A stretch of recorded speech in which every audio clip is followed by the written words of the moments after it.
ایک شخص نے اپنا قصہ لکھا ہے کہ میں نے اخلاص ایک حجام سے سیکھا۔ میرے استاد نے کہا تمہارے بال بہت بڑھ گئے ہیں، اب کٹوا کے آنا۔ میرے پاس پیسے نہیں تھے۔ حجام کی دکان کے سامنے پہنچا تو وہ گاہک کے بال کاٹ رہا تھا۔ انہوں نے عرض کیا، چاچا اللہ کے نام پر بال کاٹ دو گے؟ یہ سنتے ہی حجام نے گاہک کو سائڈ پر کیا اور کہنے لگا، پیسوں کے لیے تو روز کرتا ہوں، اللہ کے لیے آج کوئی آیا ہے۔ اب ان کا سر چوم کر کرسی پر بٹھایا، روتے جاتے اور بال کاٹتے جاتے۔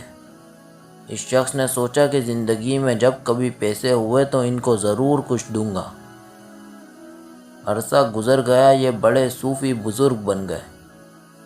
ایک دن ملنے کے لیے گئے، واقعہ یاد دلایا اور کچھ رقم پیش کی تو حجام کہنے لگا کہ آپ اتنے بڑے صوفی بزرگ بن گئے ہیں، آپ کو اتنا نہیں پتہ چلا کہ جو کام اللہ کے لیے کیا جائے اس کا بدلہ مخلوق سے نہیں لیتے۔